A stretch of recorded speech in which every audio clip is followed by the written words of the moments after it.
Hi, this is Bill Kenower of Author Magazine, and tonight we're going to be talking to Nancy Pearl, author of Book Lust to Go. We sat down at Third Place Books in Lake Forest Park and discussed books, reading, and how Nancy came to be Seattle's rock star librarian. Enjoy. Well, I grew up in a family that was not a particularly happy home, and I didn't particularly feel safe there. So I spent a lot of my time, well, let's not kid around about it. I spent all my time at my local public library in Detroit, Michigan, the Parkman Branch Library of the Detroit Library System. And it was those librarians who really showed me that there were worlds beyond the world that I knew, and gave me what I think is the best thing that you can do for another person. They gave me the gift of books and reading. And I think, in my work as a librarian, I haven't had a mentor. I think my mentors were those Miss Long and Miss Whitehead. Those were the two people who showed me what being a librarian could be, and I've always tried to live up to what they did for me.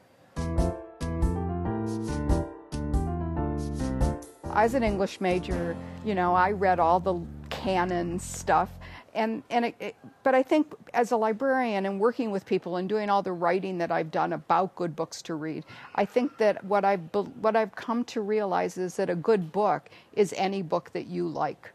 And it doesn't matter, as in a bottle of wine, if it's $6.99 or, $699. If you like that wine, it's a good bottle of wine for you.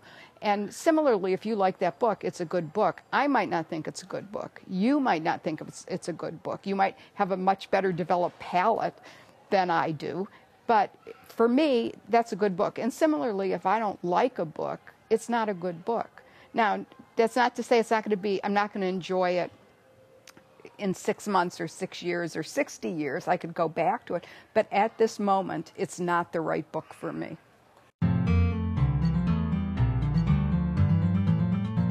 One step at a time. One thing would happen and then another thing would happen. When I lived in Oklahoma and I was working at the Tulsa City County Library, I was on the local Tulsa public radio station, KWGS, from the University of Tulsa.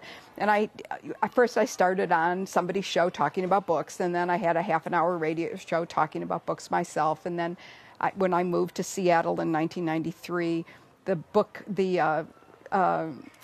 program director in Tulsa sent a set of tapes with my shows to the program director here at KOW and said, "You have to have her on live. She has no fear."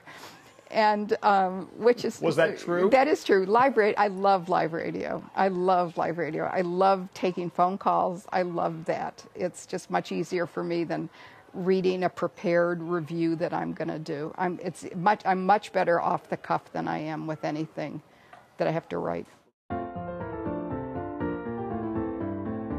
It began with a phone call from Gary saying, "Come down to the office and I want to talk to you about writing a book." And it turned out he wanted me to write a book about good books to read. Well, my whole life I had been doing nothing but telling people about good books to read, and here was a chance to write about my favorite books in a very interesting kind of way, which was not the ordinary alphabetical order or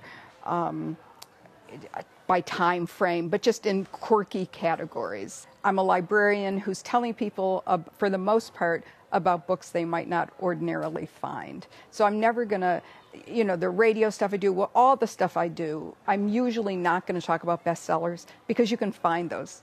They're easy to find. I'm going to talk about that hidden gem that I really want more people to read. And, Book Lust is really my going up to you, standing in the library and shaking you and saying, "You've got to read this book." So Book Lust was about 1,800 of my favorite books.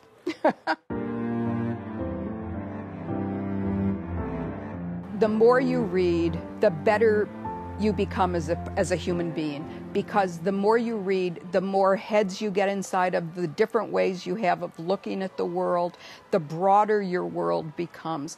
People who don't read see the world only through their eyes, but people who do read see the world through innumerable eyes. And as a reader, you can go anywhere, you can do anything, and you can be anyone. And that's the gift that readers want to give non-readers.